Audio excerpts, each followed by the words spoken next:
And I didn't really realize how bad it was, because you see, if you look at them in your head, you really can only see one thing at a time. And you'll never see all the resentments until you put them down on a sheet of paper. And to me, I was absolutely amazed by that. I think what Bill did in his particular case, he put down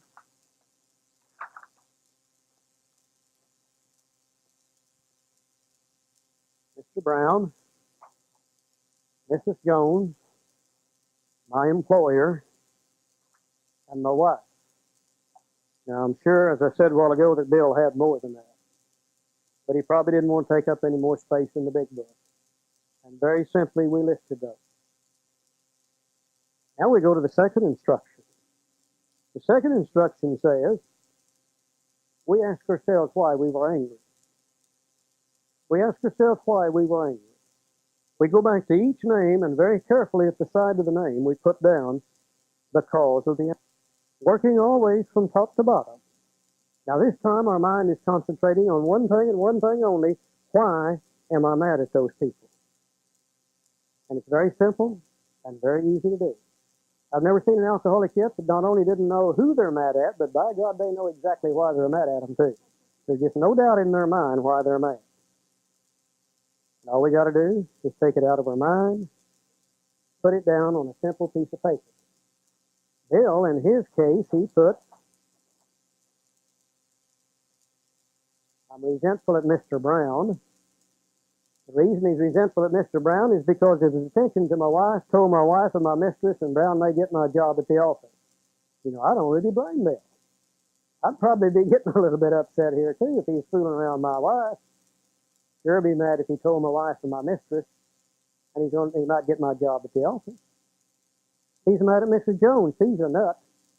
She snubbed me. She committed her husband for drinking, and she's a gossip. He's mad at the employer. He's unreasonable, unjust, and overbearing. He's probably saying, say, by the way, Bill, where were you all day Monday anyhow? And also he threatens to fire me for drinking and padding his expense account. Now, that's unreasonable as hell, see. He's mad at his wife. She misunderstands and nags. She likes old Brown. And she wants the house put in her name. Now, if you tie together like an old Brown wanting the house put in her name, it's about time to start getting a little bit upset here. Very, very carefully, we go to each name and we put the cause of the anger. There may be multiple causes. For instance, here, he's got 3 reasons to be mad at Brown. He's got down here 3 reasons to be mad at his wife. We just use up whatever space we need to put those causes in. We finish that column, I think we're going to learn something else brand new. It's really not the people we're mad at. It's what they do that gets us upset. You know, I could take Mr. Brown out of here and put Mr. Green in, and I'd be just as upset with Green as I am with Brown if he does the same thing. I can take my wife out of here and put my mistress in there, and I'd be just as upset with my girlfriend as I would my wife if she does the same kind of stuff. And I begin to realize it's really not people. It's what they do that keeps me upset.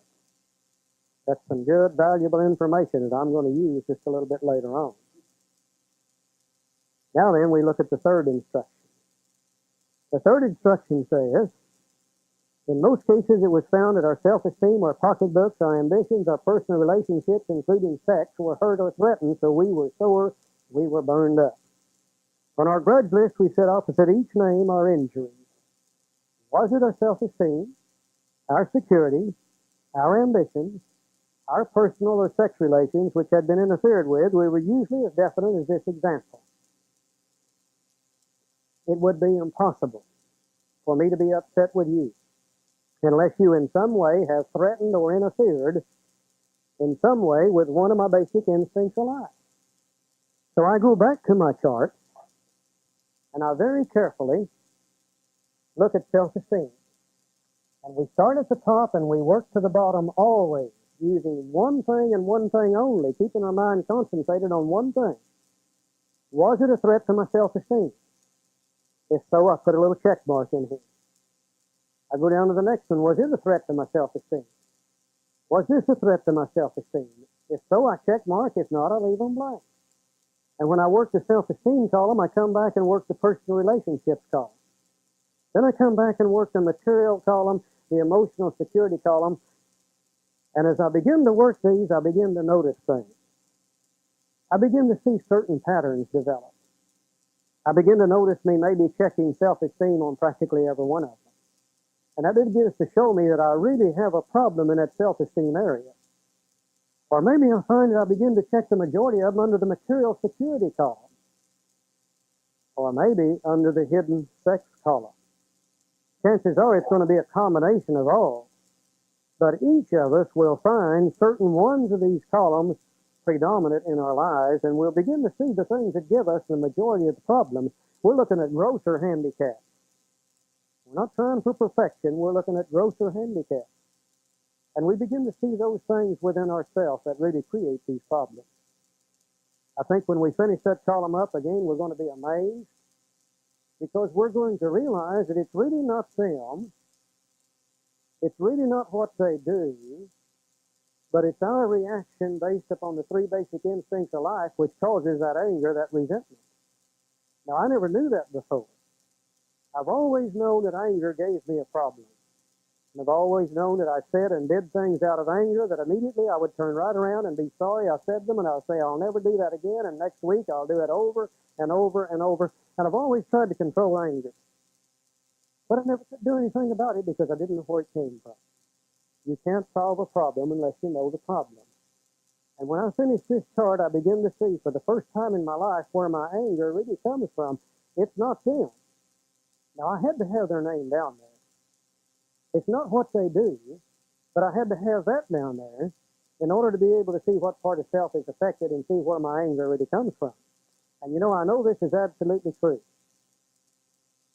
If I'm right spiritually with God and I feel good, and my children do certain things, I used to look at them and say, oh, aren't they sweet little darlings? Aren't they great? Now, 2 weeks later, I'm not feeling very good, and God and I are on very good terms that day, and my kids do exactly the same thing they did 2 weeks ago, and I just blow my stack and go right through the roof and romp and stomp and raise hell and slap them upside the head and all those things we do to them. And really, they didn't do any more this time than they did the last time. So that proves to me that it's really not the kids. It's really not what they do. It's how I choose to react at any certain particular time based upon these three basic instincts of life. And for the first time, I can see that in my life. That's very valuable for me to know a little bit later on.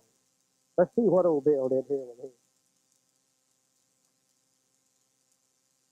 In Bill's case,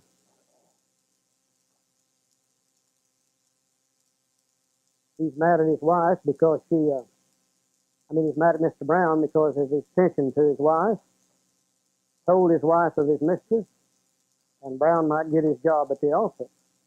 Well, certainly all three areas affected his self-esteem. You know, after all, if my wife gets fooling around with Brown, what are other people going to think of me? And after all, if he told my wife and my mistress, and by the time my wife got through with that mistress over there, everybody in the neighborhood knew what was going on. Now here I am, I'm teaching Sunday school on Sunday morning. I'm the leader of the Boy Scouts on Saturday afternoon, and all of a sudden this little deal about me and my mistress that I've had hid for years has now come to the surface. What's everybody in the neighborhood going to think about me? Brown might get my job at the office. Certainly that's a threat to my self-esteem. What are people going to think about me? My God, I've been working on this job for 20 years. I've been preparing for it, and then now Brown undercuts me and takes that. Oh, Jesus Christ, what do they think about me now? Also, these things are a threat to, certainly here, material security on the job. Certainly over here, it's a threat to acceptable sex relations. And we might even go a little further, it's a threat to hidden sex relations also. You know, after all, if Brown gets to fooling with my wife, and she finds out that he's better than I am, then she may cut me off at home completely. And then when he told my wife and my mistress, she cut me off at home, and then she went over and raised enough hell with my mistress, and now my mistress has cut me off over there. I don't have any sex left at all. We can very carefully in all of those cases see exactly what's taking place and where it comes from. Okay? Any questions up to this point? Now, Now's the time to ask them if we have any. Because we're getting ready to use this in just a few minutes. My name's Diana Cross, and I'm a grateful alcoholic.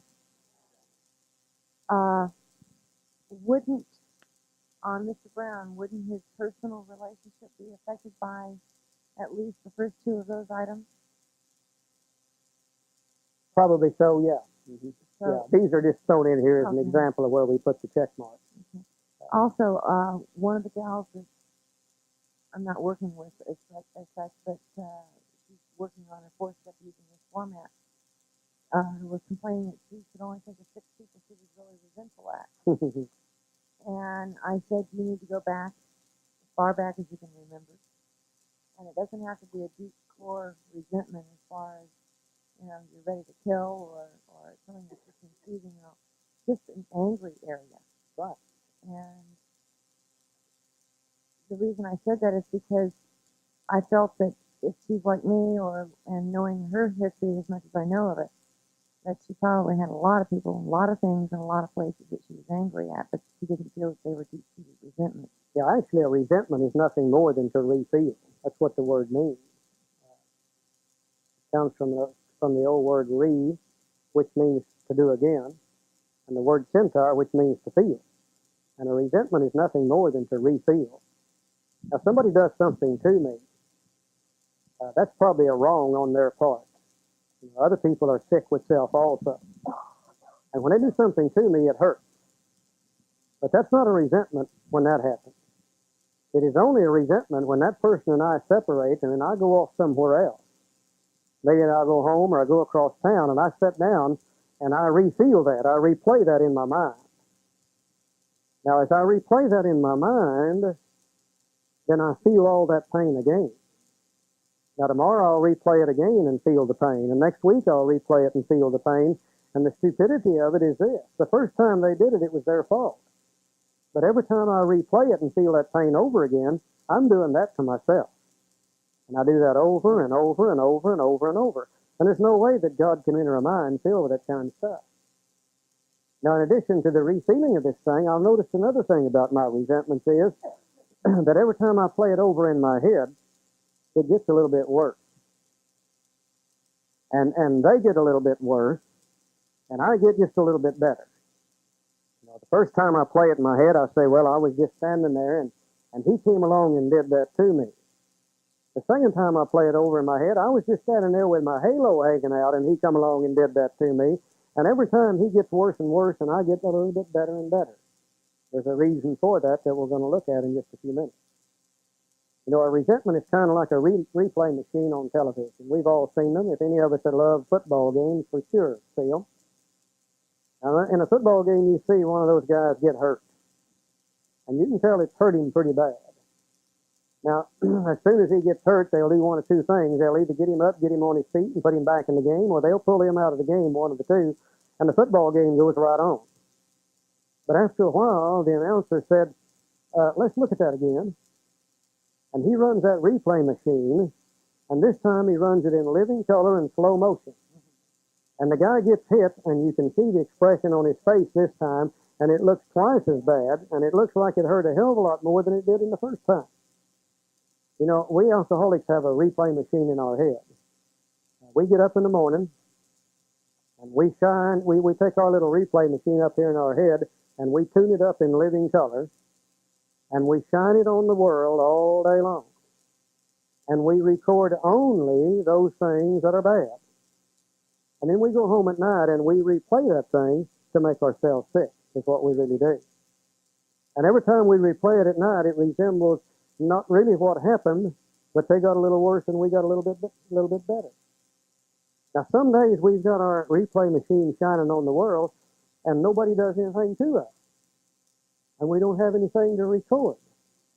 So what we generally do in those cases is we record what they're thinking about us. And we get so damn good at that, we know exactly what they're thinking. All they got to do is just glance at us, and we know exactly what they're thinking. And then we go home at night and we replay what they thought about us. Now, see, that doesn't resemble the truth at all. We really don't know what the hell they did think. That's about as sick as you can get. But we kind of love that kind of stuff. You can wear resentment, you can use resentment, And you can use it over and over and over, and it's a way to build a sick ego. Because after all, if everybody's picking on us, we must be damned important. And a resentment is also kind of like a boomerang. You can't put it out there unless eventually it comes back at you. And if you resent these other people for doing these things to you long enough, after a while you begin to resent yourself for being in that position. And then that becomes self-pity. And self-pity is about the sickest emotion a human being can have. And we alcoholics love self-pity. Oh, we wear that as a cloak of dignity, you know. And we love to feel sorry for ourselves. And if you don't believe that's true, you try to feel sorry for an alcoholic. He'll tell you in a hurry, by God, that's my damn business. We won't let other people feel sorry for us. That's our job to feel sorry for ourselves. We love resentment. We really do. After we've looked at them like this and analyzed them a little bit, let's see what the book tells us to do next. It says we went back through our lives. I have no quarrel with that statement. I'm looking what's in my head today, the stock in trade today. But the resentments that are in my head today didn't come just today. Some of them were placed in there yesterday by what they did to me then. Some of them were placed in there last week by what she did. Some came in there a month ago by what he did. Some of them were in there from a year ago by what they did. Some of them were in there 5 years ago by what somebody else did. Some of them are 15 and 20 and 30 and 35. As far back as I can remember, these resentments have been lodging in my head. So even though I'm only looking at what's in my head today, I have gone back through my life resentment-wise and listed all those resentments. Nothing counted but thoroughness and honesty. When we were finished, we considered it carefully. The first thing apparent was that this world and its people were often quite wrong. And that's true. This world and its people are often quite wrong. Everybody has self. That's the only thing wrong with self. Everybody's got one. And other people are sick with self the same as we are. And quite often they do things that are wrong. To conclude that others were wrong was as far as most of us ever got. The usual outcome was that people continued to wrong us and we stayed sore. That's all I ever did with a resentment before, is to see what they did to me. Sometimes it was remorse, and then we were sore at ourselves. Once in a while I would resent me. I'd say, Charlie, you damned idiot, you know better than that. And I would get sore at me. But the more we fought and tried to have our own way, the worse matters got. As in war, the victor only seemed to win. Our moments of triumph were short-lived. My God, I spent thousands of hours getting even with those people, but I never did really get even with anybody. And what few times I thought I did, that moment of triumph was just a short-lived thing. It is plain that a life which includes deep resentment leads only to futility and unhappiness. To the precise extent that we permit these, do we squander the hours that might have been worthwhile. I stopped and I read that. I don't know about you guys, but if I'm operating on a good, strong resentment, I'm pretty well paralyzed from doing anything worthwhile. Usually that thing is just turning around and turning around and turning around and turning around, and I usually end up really not accomplishing very much when I'm doing that. And I thought back in my life, and my favorite thing when I was drinking was to get up early in the morning, have a cup of coffee and a drink of whiskey, and turn on my replay resentment machine and replay what they did to me yesterday, what she did last week, what they did last month, what somebody else did 5 years ago. And I could sit there and I could play that sucker every morning for a full, complete hour. No problem at all doing that. And then when my replay machine run out, then I would have another drink of whiskey and another cup of coffee, and I would turn on my get even machine. Now, the next time, by God, when she says that, this is what I'm going to do. She's going to do that, and I'm going to show her. And I could spend another hour doing that. And I just love to do it. And I spent thousands and thousands and thousands of hours doing that. Now, the only difference when I got sober was I'd get up in the morning, I'd have a cup of coffee, no drink of whiskey, but still turn on that replay machine. And then turn on that get even machine and spending hours and hours and hours in sobriety, resenting and trying. And as far as I can see, those things never did me any good at all. I never made any money by it. I never straightened up a relationship with another human being. It never did make me feel better. It only made me feel worse and worse. And to the best of my ability today, as far as I can see, those hours were absolutely squandered and wasted, period. Now, as a human being, I've only got so many of those hours allotted to me here on the face of the earth. And I tell you the truth, I've spent about all of them I want to spend in wasteful resentment to other people. I love to be joyous, happy, and free. I love to feel good. I love to have fun.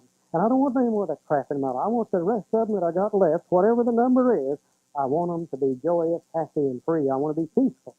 I want to have peace of mind. I want to have serenity. I don't want to waste any more. That's a bad deal to waste of time. But that's not the worst thing. Here's the worst thing with the resentment.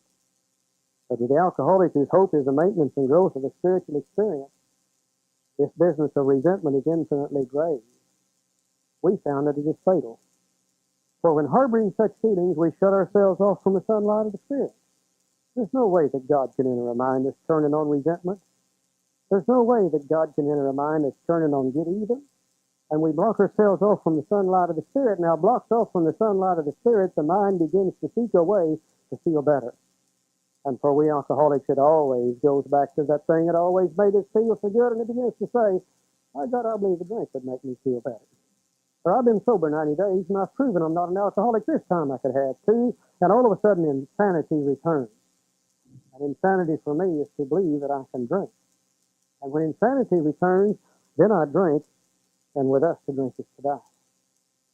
Now I'm looking at this thing from an entirely different point of view.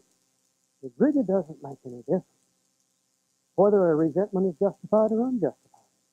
It really doesn't make any difference whether they're right or I'm right, or they're wrong or I'm wrong. That's all beside the point. The only thing in my mind today is, what does a resentment do to me? And if it blocks me off from the sunlight of the Spirit and then causes me to drink, then I certainly don't want anything to do with them anymore. If we were to live, we had to be free of angels. The grouch and the brainstorm were not for us. They may be the dubious luxury of normal men, but for alcoholics, these things are poison. We turn back to the list, for it held the key to the future. You see, this is why you got to have a written inventory. If you had a mental inventory, you would already have lost it out of your head. But with a written inventory, I can now go back and look at it again. And I'm going to look at it this time from an entirely different angle. The first time I wrote those down, I looked at them from, what did they do to me? Well, now then, I'm looking at them from an entirely different angle. I'm looking at them from the angle of what are those resentments going to do to me if I don't do something about them. We begin to see that the world and its people really dominated us.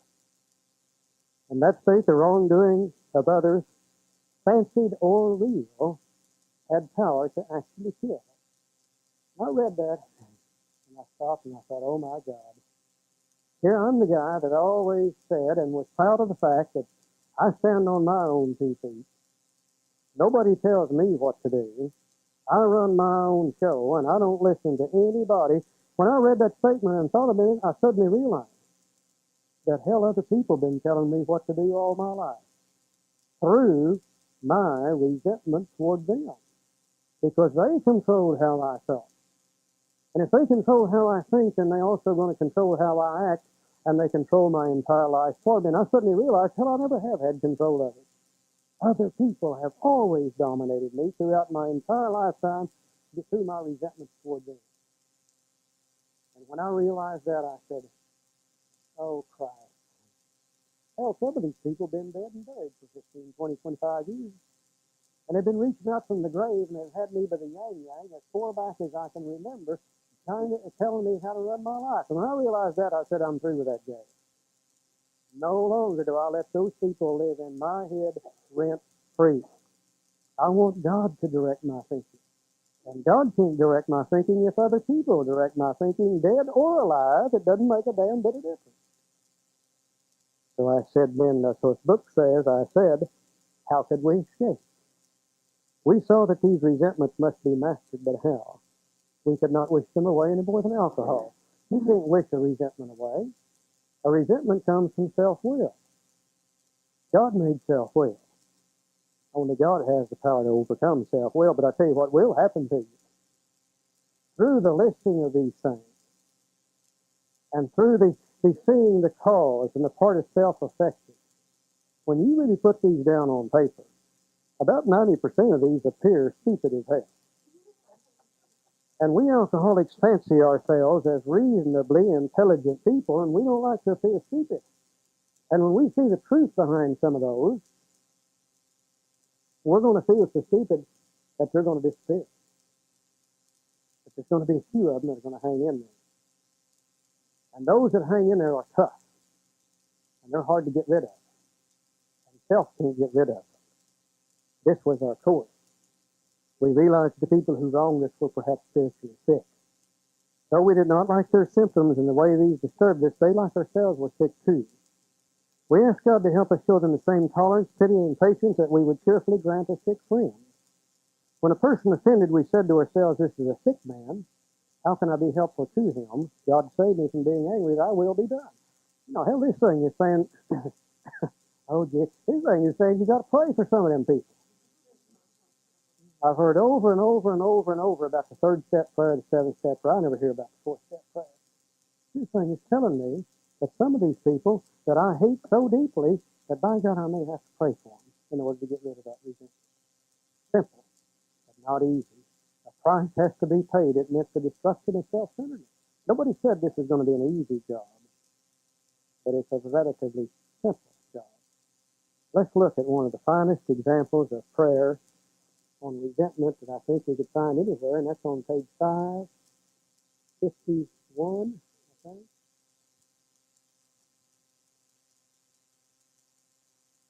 Yeah, let's go to 551, middle of the page, where it says, I've had many spiritual experiences. Who would like to read that? I'll let my voice rest here a minute. Who would like to read this? Okay, write it real loud. Harriet? Program. Many that I didn't recognize right away. For I'm slow to learn and they take many guises. But one was so outstanding that I like to pass it on wherever I can and hope that it will help someone else as it has helped me. As I said earlier, self-pity and resentment were my constant companions, and my inventory began to look like a 33-year diary, where I seemed to have a resentment against everybody I'd ever known. All but one responded to the treatment suggested in the steps immediately, but this one posed a problem. Well, It was against my mother, and it was 25 years old. I'd fed it, fanned it, and nurtured it, as one might a delicate child, and it had become as much a part of my grieving. It had provided me with excuses for my lack of education, my marital failures, personal failures, inadequacy, and of course my alcoholism. And though I really thought I'd been willing to part with it, now I knew I was reluctant to let it go. One morning, however, I realized I had to get rid of it, for my reprieve was running out, and if I didn't get rid of it, I was going to get drunk, and I didn't want to get drunk anymore. In my prayers that morning, I asked God to point out to me some way to be free of this resentment. During the day, a friend of mine got me some magazines to take to a hospital group. I was interested in, and I looked through them, and a banner across the front of one features an article by a prominent clergyman in which I caught the word resentment. He said in effect, if you have a resentment you want to be free of, if you will pray for the person or the thing that you resent, you will be free. If you will ask in prayer for everything you want for yourself to be given to them, you will be free. Ask for their health, their prosperity, their happiness, and you will be free. Even when you don't really want it for them and your prayers are only words and you don't mean it, go ahead and do it anyway. Do it every day for 2 weeks and you will find you have come to mean it and you want it for them. And you will realize that where you used to feel bitterness and resentment and hatred, you now feel compassionate, understanding, and love. let me tell you something. If you've got a resentment that you don't want to get rid of, for God's sake, don't pray about it. Because if you pray about it, you're going to lose it. I speak from experience again. I had a fellow listed on this sheet. His name was Vic. And the reason that I resented him so badly was that Vic and I had been in business together. And one day Vic absconded with the funds. That affected every part. It affected my social instincts, my self-esteem, my personal relationships, my material security, my emotional security. I'm not sure about sex, but it might have done some of that too. And I hated this guy with a purple passion. I really believe that I would have done away with him if I could have gotten by with it without going to penitentiary. And when I got to this stage in my recovery, this particular resentment began to give me a hard time. And I remember going to my sponsor and I told him about it. And he said, Charley, you got to get rid of that resentment. I said, hell, I don't want to get rid of it. He said, that's absolutely beside the point. He said, if you don't get rid of it, it's going to cause you to drink. And I said, all right, how do you do that? And he said, let me show you. And he took me again into the big book, always into the big book. And he showed me this example. And he said, now read that and go home and do what it says. And it'll be okay. And I'll never forget, I went home and I got down on my knees, which I very seldom did in those days. And I said, God, I want you to give that son of a bitch everything he deserves. And that's the only prayer that I had for him that day. But the next day I prayed. And the next day I prayed. And 4 or 5 or 6 days later, I don't know how long, I found myself saying something I didn't mean. I found myself saying, God, give to him what I want in my life. Give him the peace of mind, serenity, and happiness that I seek for myself. And 4 or 5 or 6 days later, I woke up one morning, and that resentment was gone. And it's never returned since that day. I think the irony in the situation is this. Today he's my next door neighbor. And we visit back and forth in each other's homes. We just laugh and cut up and have the damnedest time you ever saw. This thing works. It really does. Now, if you want to be free of these resentments, if you will list them, you'll analyze them to the best of your ability, if you'll pray for those you resent, then your mind could become resentment-free. Now, there's another law of nature, and that is that God does not allow vacuums and voids. Everything is rushing in to fill those up. There's no way that a resentment can leave your head and leave a hole in your head. That will have to be replaced by something else. Now, those good things from God that's always been within me can now begin to come to the surface. And where there used to be resentment, I now found myself with a little bit of love, a little bit of patience, a little bit of tolerance, a little bit of goodwill toward my fellow man, and that part of my head begins to feel good. And I'm in much less danger of taking a drink than I was before I did this. But it would do me no good to get rid of all those resentments if I didn't know how to keep them from coming back. Because people are always going to do things to me that I don't like. Well, the world is full of sick people. And people are always going to do things wrong and are always going to do things that hurt me from time to time.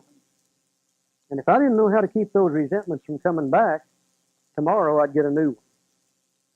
And I'm not allowed to have just one of those things. As soon as I get one, look out, I've got 2 and then 3 and then 4, and the next thing you know, I'm a basket case again. My book is going to ask me to do one more thing. See, it's complete. This thing never leaves us hanging anywhere. On page 67, the middle of the page, referring to our list again, putting out of our minds the wrongs others had done, we resolutely look for our own mistakes. Now, boy, this is brand spanking new. I've never looked for my own mistakes. I always looked at other people's mistakes. What did they do? But this thing is telling me, forget what they did. Let's look for our own mistakes. Where had we been selfish, dishonest, self-seeking, and frightened? Though a situation had not been entirely our fault, we tried to disregard the other person involved entirely. Where were we to blame? The inventory was ours, not the other man's. When we saw our faults, we listed them, we placed them before us in black and white. We admitted our wrongs honestly and were willing to set these matters straight. Now then, I can look at this thing to see really where that resentment comes from.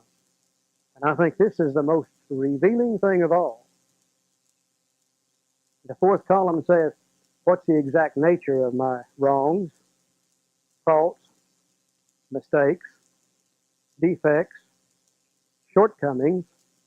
And we're going to see that Bill, through the rest of the book, uses these words interchangeably, pointing out really that there's no difference between a fault or a mistake or a defect or a shortcoming. In step 5, he talks about the nature of the wrongs. In 6, he talks about defects. In 7, he talks about shortcomings. And people would ask Bill, why do you do that? And he would say, when I took the English and writing courses in college, they told me not to use the same words over and over. He said, there's no difference. He said, all of us have developed a certain type of personality living on self-will. And he said that is that we have become very selfish people. We've become very dishonest people. We've become self-seeking and frightened, and we've become inconsiderate of other people. And if I really look at these resentments very carefully, I'm going to find in the majority of the cases, now not all, but in the majority of the cases, I myself did something to set the ball rolling. That's what the book told us way back there in step 3, even though we can't see it. We're usually the ones that started the thing in the first place. For instance, for Bill, he's mad at Mr. Brown because of his attention to my wife. Well, if he wasn't so absolutely selfish, that may not bother him so much. If he didn't have so much fear, maybe that wouldn't bother him so much. He's mad at Mr. Brown because he told my wife of my mistress. Well, if he hadn't been so dishonest and hadn't been out there doing some things that he shouldn't have done, there wouldn't be any mistress to tell about. He's mad at Brown because he may get my job at the office. If he isn't so self-seeking and frightened, maybe those things wouldn't be true. And I begin to look at my own list. And an example of 2 or 3 names I had on my own list, I have the name Barbara on there, the lady I'm married to today. Now, Barbara and I get along fine today. We have a good life. We love, and we really enjoy each other. But that wasn't true 18, 19, 20 years ago. Well, Barbara had filed for divorce 3 times the last year I drank. I hated her guts with a purple passion. Hell, she filed for divorce. She's spending more money on lawyers than I was spending on booze and everything that goes with it. And I was concerned with what are the neighbors going to think. This was a threat to my self-esteem, my personal relationships, my material, emotional security, my sex life, a whole ball of wax. And I really, really hated it until I did this. And I finally looked in the 4th column and said, what's the exact nature of the wrong? Now, the wrong is the resentment. That's what separates me from God. But what was the nature of it? And I began to see that based on my old selfish personality, I developed a certain type of personality that caused me to do things that hurt people, which in turn caused them to do things back to me that hurt me. If I hadn't been so damn selfish, I wouldn't have been out there doing some things I was doing, and I wouldn't have got caught at it, and Barbara wouldn't have filed for divorce in the first place. If I hadn't been so damn dishonest, I wouldn't have been lying to her all the time about where I was and what I was doing and where I was going. I got to where, well, I wouldn't tell her the truth. And it was easier to tell her a lie than it was to tell her the truth. If I hadn't been so full of fear, so afraid that I'm approaching 40 years old, and if I don't get out there and get some of that stuff now while I can, before long it'll be too late to do it, I wouldn't have been out there doing that in the first place. And even if I wanted to do it, if I'd been more considerate of my wife and my children, I wouldn't have been out there doing those things. I began to see all Barbara did was just retaliate against me for the things that I did. I took my friend Vic, who was on that list, and I carefully looked into the 4th column, and I realized that I put myself in that position. Vic didn't come to me to be a partner. I went to him. And the reason I went to him is Vic had 2 things that I needed. One, he had some knowledge I didn't have, and the other, he had some money I didn't have, and I desperately needed them both if I was going to succeed in this business. And I conned him into being my partner. Now, that doesn't excuse what Vic did, but it shows me where, based on selfishness, I put myself in that position. Hell, I wasn't concerned about Vic. I could care less whether he did any good or not. I was concerned about me. You know, as I went down that column of resentment, every one of them, I did something based on the old personality. I begin to see that if I don't change these things in that 4th column, that if I stay selfish and dishonest and inconsiderate and frightened, I want to keep doing those same things over and over and over. And people are going to retaliate against me over and over and over. And I'm going to experience that pain and suffering, and I'm going to resent them back. And you know what really amazed me is that every resentment that I had is I had played that over and over and over in my head so long that it really no longer resembled the truth at all. I had made them the devil, and I had made me as pure as the driven snow. You know, if you're practicing alcoholic, you've got to develop those kind of skills. I don't think we could live with ourselves. If we had to honestly look at ourselves while we're drinking and look at those things that we do and why they do, I don't think we could live with ourselves. So what we can do is we can play that resentment over and over and transfer all blame to them finally, make ourselves as pure as the driven snow, and then we can get on with life. And that absolutely blew my mind when I realized that.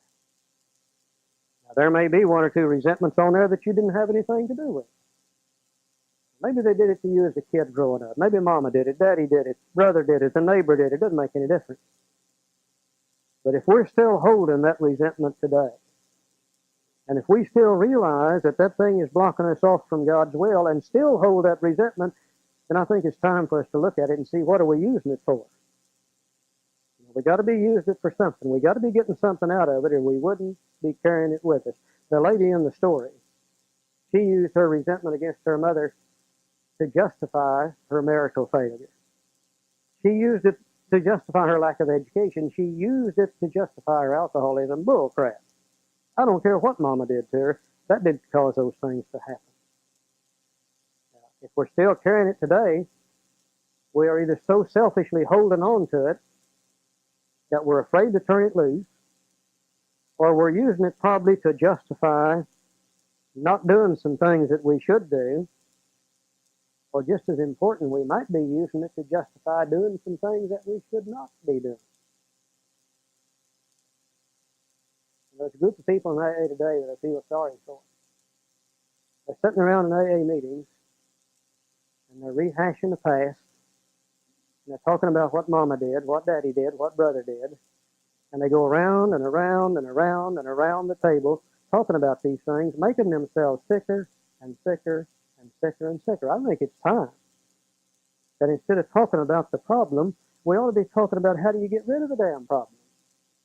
And if we'll do what our book says, we can be 100% resentment-free, and we can remain that way if we're willing to do what the book tells us to do. But first, we got to take stock honestly. We got to look at our stock in trade. We got to take a searching and fearless, fact-finding, fact-facing, moral inventory of ourselves. You see, we've never done that before. I've never looked to see what part I played, and this absolutely amazes me. Now, if we do that, then that part of our mind is absolutely free from these resentments. Later on, we're going to have a step that'll keep us that way for the rest of our life if we wish to stay that way. Any questions? Any comments? Barbara? Hey, Barbara. I'm a live-in nanny right now, and the day before I came on the cruise, I saw an ad in the paper for my position. My employer had put in there. I knew things weren't going well, but they didn't say a word about it. So I right now really don't care for him and his girlfriend. So this make it so simple. I've been in the program 8.5 years, but still seems complicated. I couldn't seem to get it simplified, and I'd come to big book seminars before, but I still wouldn't sink in. It's funny how sometimes you just don't think. I'm slow learner. I think we all are. I think it finally sank in. Write my little notes there. So I really appreciate it. Thank you. I'm so glad to be here. This is so neat to have these meetings on this cruise, and I hope we do it again. See, it's not a question of whether her resentment is justified or not. Maybe it would be fully justified. But the only question is, what does it do to it? And if her mind is dwelling with that resentment, then she's blocked off from God's will and she doesn't feel good. That's the major thing. Is what are they going to do to us if we don't get rid of them? A lot of our resentments are probably justified. Mine wasn't. I'd like to say that they were, but mine sure as hell wasn't. But I'm sure you all got resentments that would probably be justified if They didn't kill us. But looking at them in the light that they're going to kill us, then I don't see how we can any longer have any justification for one unless we're trying to use it and not do things we ought to do or to do things we shouldn't do. One of the two. Any other comments or questions? Dorothy, compulsive reader. I just want to say thank you. I know all this, Charlie. I've been in the program over 8 years, but I loved hearing it again. Yeah, I have something I'm working on right now, and gee, it cleared it almost like Good. that. Thank you. Thank you.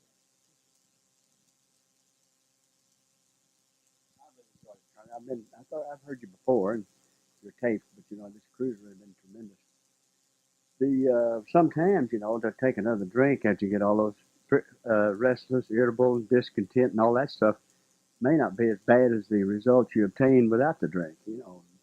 Believe me, that prison you put yourself in, and the tremendous fear and all the insecurities, and the hospitalization, and the fact that psychiatry only deals with the problem, never the solution. The psychiatry, I'm manic depressive, they say. Well, okay, I'm taking 300 milligram lithium 5 times a day in 1985, and by the time I've cut myself back to 4, back to 3, how long am I going to take this stuff? It's probably the rest of your life. Of course, the last prescription he gave me is dated October 24th, 1985. I still have it. Never did have it still. But I wouldn't tell anyone not to take a drug who was prescribed. But I know the intense fear and all the problems I had were every bit as severe without any alcohol. Sure. As they were ever Sure. with alcohol. So I can tell anyone, unless you get this, what you've stressed, what you pointed out, and what the book points out, and keep it simple. I have a brother now trying to work this program, and he has to know all the whys about his life. Why? And that really doesn't matter to me today. I have to know those whys. I just love the fact that my mind can be free of resentment. And when it is free of resentment, then I feel good. Any other comments? Joe? My name is Joan, and I am an alcoholic. I think I have to remember from my program anyway that there are some things that have happened to me that perhaps were not right, and through no fault of my own. Those resentments have to go along with those others that I set myself up for. Those resentments that I took action that caused people to react toward me. The resentments that were formed as a child are the ones that come most to my mind. And there are some things I think probably that have happened to all of us that if we looked at whether we really deserved them or not, we did not. But that's not the issue, and that's not the important thing. The important thing is that all of those resentments, regardless of what the source is, have no place in my life if I'm to be a happy, joyous, and free person. Thank you. I just love this part of our Big Book study because when I see y'all again this evening, so we got an hour tonight, don't we? When I see you all again this evening, you're going to be the most beautiful people in the world. You're going to be 100% resentment free because I know you're going to go back this afternoon and work out whatever resentment you got. And you can really do it this afternoon. You can do it that fast this afternoon and be free of those things by the time we meet again tonight. Sid? Yeah, I'm Sid Farnsworth, and I'm an alcoholic. I know I had resentments, and I thought that all the people in the world were taking cheap shots at me. And I bought a book at a library sale, and I've never read it. I don't intend to now, but it's just done wonders for me. And the title of the book is You Are Not the Target. Mm-hmm. And it made me realize that all of these things where I thought people were taking cheap shots at me, really they weren't. They're just going about their business, and I was reading their minds, thinking what was going on with them, and resenting them for what they were thinking and what I thought they did to me. And it was entirely within me. Yeah. Now, there's nothing worse than a drunk mind reader. And that's exactly what we were doing, wasn't it? Any other comments? I'm Margaret, and I'm Al-Anon. Margaret. Hello, everybody. I would like your comment on when you have newcomers that you're sponsoring. We get the question a lot in our program. They are so confused and so worried that they're not in God's will. And they want to know, how do you know when you're in God's will and you're not using your self-will and thinking that you're in God's will? Okay, a little later on, we'll talk in some detail about what God's will for us really is. But the way I know is when I feel good, I'm probably operating on God's will. When I begin to feel that little knot down here in my stomach, then I've probably got off of God's will and got on to mine. My sponsor told me in the beginning, I'd say, well, how do I know what God's will be in any particular situation? He'd say, Charlie, ask yourself what you want to do, and then do the opposite. And he said, if you'll do that for a year or two, then you'll probably be all right. And that's about the truth. Because my life was centered on self-will rather than God's will. Question?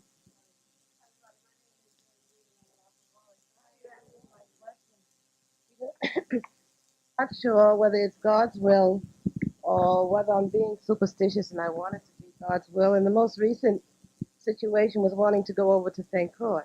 You know, I had an opportunity at home to prepare for it, like taking information with me, and I did not take that information, a telephone number.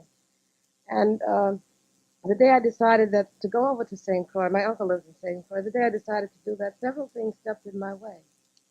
And by stepping in the way, it was like a chance talk with Sir Joan. And some other things, it seemed that the helicopter the seaplane that I would use was not reliable. That was suggested to me.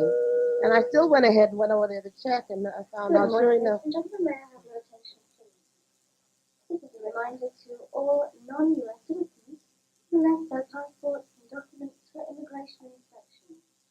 These are now available for collection at the purchase desk on main deck number 4. Also, those passengers who are still holding validated doubloons and who do not wish to keep them as souvenirs are requested to cash their doubloons in at the purchase desk prior to 3 p.m. this afternoon. Thank you for your attention.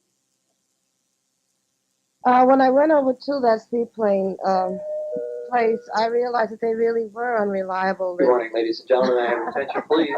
With Gloria Johnson, Miss Gloria Johnson, cabin 6542, please come to the tour desk located on deck number 4. And Todd Rosenwig, cabin 1570, please come to the tour desk on deck number 4. That's Gloria Johnson and Todd Rosenwig. Please come to the tour desk, deck number 4. We had problems because we were there at 11 o'clock, and the 9:40 plane had not filled up yet. That plane was still there. And so, I say the Serenity Prayer quite often. I just don't know whether the good things that are happening are God's will, or am I just picking out the good things and saying, yeah, see, God didn't want me to go. I just don't know how to divide, or am I supposed to know? I think I can accept it a hell of a lot easier if I can say, yeah, he probably didn't want me to go. I feel that way. I really kind of find in my own life, if it's God's will, it seems to just work out for me, click, click, click, click, click. And if I start having a lot of difficulty with something anymore, I just back off. Because I assume it's probably not God's will, or I wouldn't be having that difficulty with it. I just back off and leave it be. I still have my old way. I have 3 sponsors, and each one has told me to stop analyzing.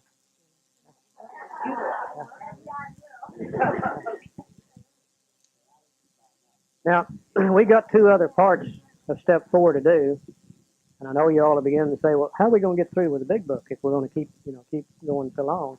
We're going to go through a little bit of working with others. We're not going to do the last 4 chapters. We never have time for that. I think you'll find as soon as we look at the other 2 parts of self up here, we look at the other 2 common manifestations of self, that then we've laid out everything we need for the rest of the program. For instance, let me show you one little idea before we break. When I looked at these resentments as I have, and I have really accomplished everything I'm going to need for steps 4, 5, 6, 7, 8, and 9, resentment-wise. Now really, the whole sheet is step 4. This part of self in here, those are the things that we looked at and discussed when we talked about step 3. Okay, over here in this column, the exact nature of the wrong, the fault, the mistake, the defect, or the shortcoming, these things such as selfishness, dishonesty, self-seeking, frightened, inconsiderate, those are the things that cause my difficulties. Those are the parts of my personality that I need to get rid of. Those are the things that I'm going to talk about to another human being in step 5. See, this purpose of this is not just to show a list of filthy things. The purpose of this is to find out those things within me that create my problems. I'm going to talk about those to another human being. Those are the things I'm going to become willing to turn loose of in step 6. Those are the things I'm going to ask God to take away in step 7. Now, I also find that the majority of the people on my list were people I'd done something to in the first place. You see, I hated the hell out of the Internal Revenue Service. Why? Because, my God, I'd cheated on my income tax, and they caught me, and I had to pay the damn price. That's why. I hated the police department. Why? Because they kept arresting me. I've never been arrested for sober driving. Yeah. Police never did just walk up to me and thump me in the head. Always I did something. And that's the thing that is so revealing. And as I see that, then I'm making a list of people that I've harmed that I'm going to use in step 8 and 9. See, the book tells us when we get to step 8, we have the list. We made it when we took step 4. And these people are going to come off of that list, and they're going to go on for 8 and 9. So resentment-wise, I've done everything I need for 4, 5, 6, 7, 8, and 9. And the rest of the program, resentment-wise, is going to go fast. Bing, bing, bing, bing, bing, bing. I've got 2 other parts of self manifestations I'm going to look at. One's fear, and the other one is sex. Now, Bernie said he's tired and got a headache, and he don't feel like having sex this morning. But maybe we ought to go back and rest, and everybody will be fresh tonight. And we'll deal with sex this evening. Is that okay with everybody else? Huh? I couldn't resist, Bernie. I just couldn't resist. I have one question, basically, and a comment too. This will conclude the first part of Charley's discussion of Chapter 5, How It Works, the 4th step in the inventory process. Please go to tape number 9 of this 12-tape set of recordings for the conclusion of his discussion of Chapter 5, How It Works, the 4th step in the inventory process.